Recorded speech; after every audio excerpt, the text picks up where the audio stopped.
Thank you, Mr. Chairman and committee. Today you have before you RS 28688, and it is simply a proposal to end or to prohibit mask mandates in Idaho.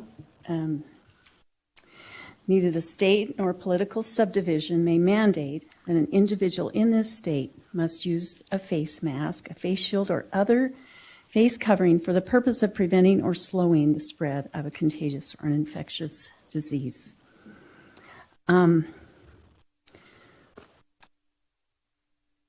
So we live in a republic, and we the people should have a voice and a choice about our own health. And I have done some research and would like to share it with you on the physical and emotional and even the mental injury to our bodies and possibly even our souls, as healthy individuals are required to wear face masks. So with that, if you have questions, I present this to the committee. Thank you, Representative Hanks. Are there questions for Representative Hanks? Representative Mathias. Mr. Chair, I'm supporting. I'm going to support the printing of this if it's moved. But I just want to say for the record that masks are not for the individual; they are for the people near the wearer. So it's not for my health; it's for yours.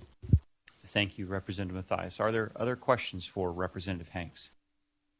Representative Young. Yeah, thank you, Mr. Chairman and Representative Hanks.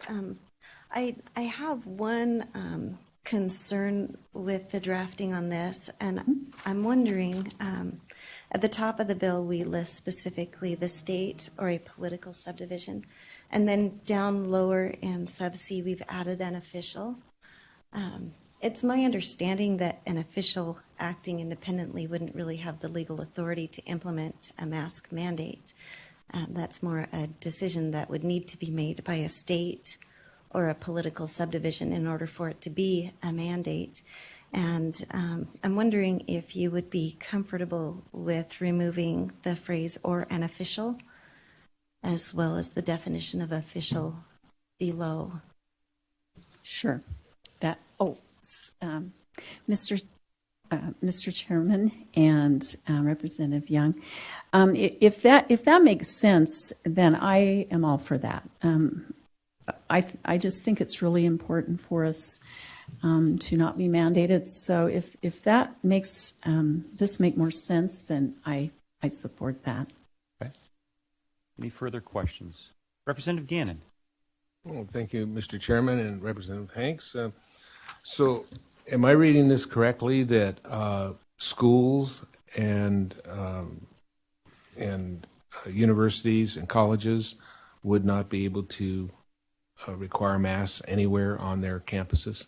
Yes. Representative Hanks? Oh, Mr. Chairman and Representative Gannon, yes, that's correct.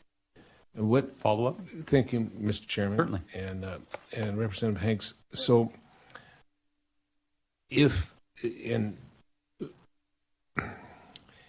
what would be a substitute for not wearing masks if you did want to control the spread of the virus in a crowded situation such as a school or a university? What would be the substitute for that? Representative Hanks. Mr. Chairman and Representative Gannon, we already have things in place such as isolation. There are places that we can quarantine. If we're sick, we need to use common sense and stay at home. One of the things that have been observed by many is that when people wear face masks, they tend to not social distance as much, not tend to wash their hands, take other safety precautions because they feel that they're just taken care of because of the mask. And I like to believe that we have common sense, and that if we're sick, we need to be at home or at least away from other people. So that's how we've handled it in the past. When my kids have been sick, I've kept them home from school.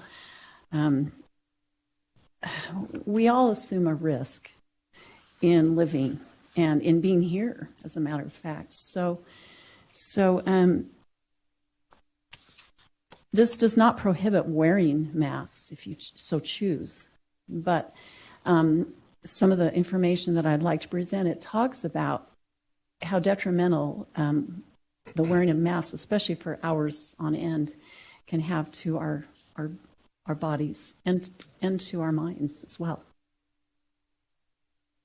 Any further questions for Representative Hanks? Representative Monks.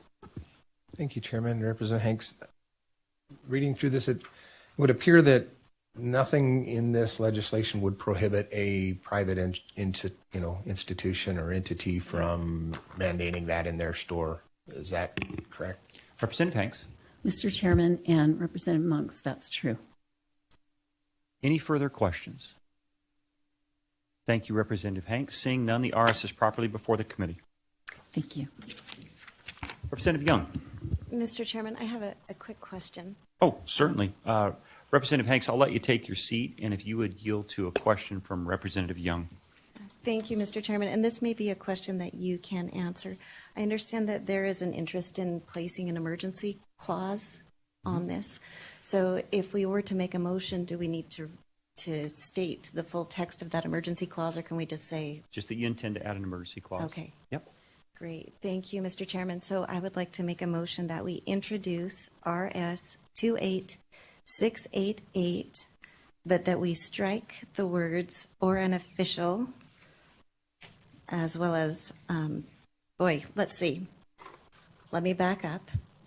But that on line 20, we add the word "or" following state and place and eliminate the commas, as well as the three words "or an official," and that we strike lines 28 and 29 and add an emergency clause.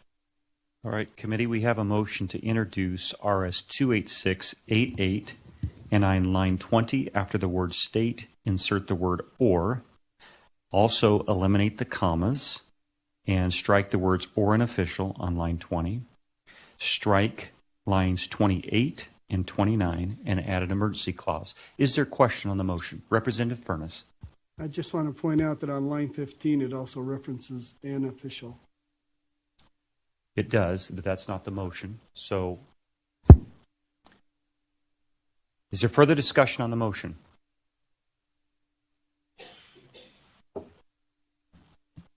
Seeing none. Representative Monks. Thank you, Chairman. And I understand, I think, what Representative Young's trying to do here.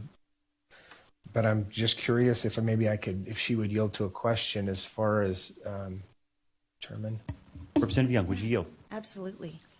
Go ahead, Representative Monks. Thank you, Representative. And I'm just I understand where you said that starting on line 19, said the subsection C that face shield or masks shall not be required by an official.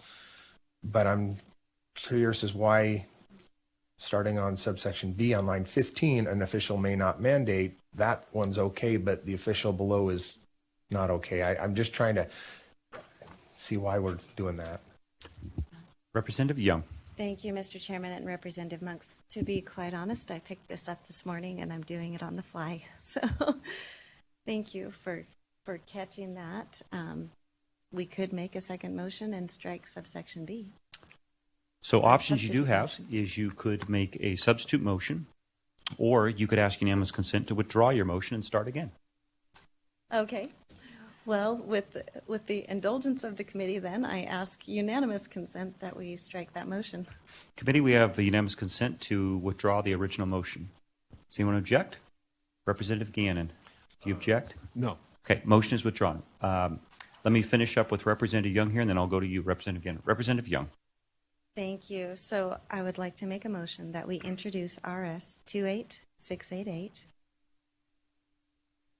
that we strike lines 15 through 18, which is subsection B, as well as inserting an "or" following state on line 20,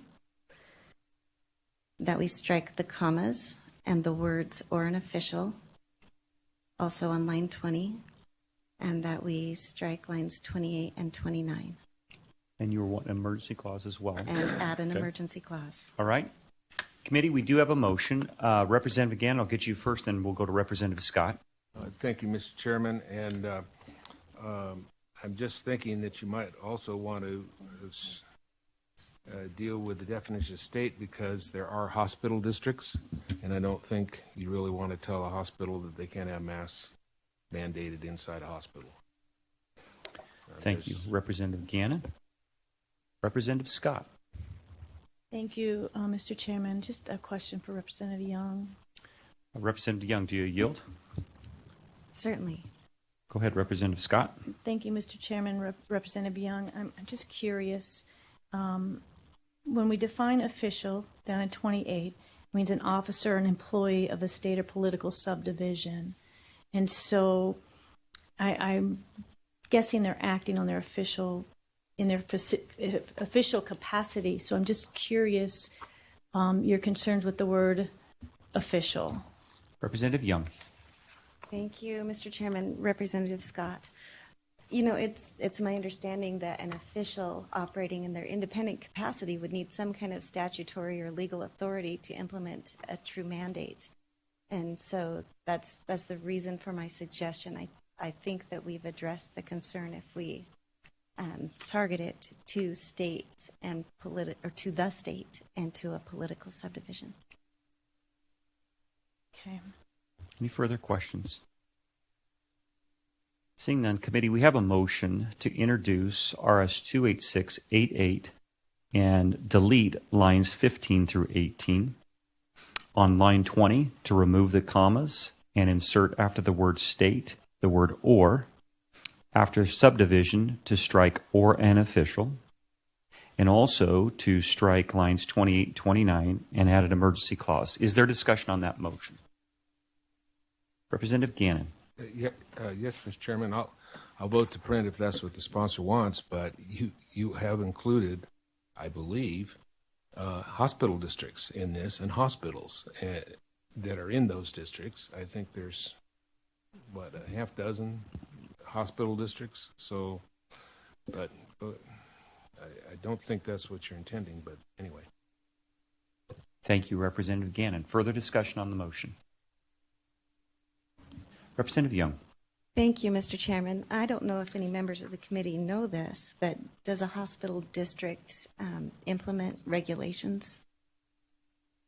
I don't have the answer to that question. Representative Gannon? You want an answer? No? Okay. Representative Gannon. Well, I would imagine they would, because they have to. I mean, the public hospital district, I think their members are even elected. There's a board that's elected, and this bill says, and so therefore they would be, I think, within the definition of state in this RS. But like I say, I guess that can all be worked out. But this would have to go to general orders, if I would think. Because I don't think it's anybody's intent to include public hospitals in this, but whatever.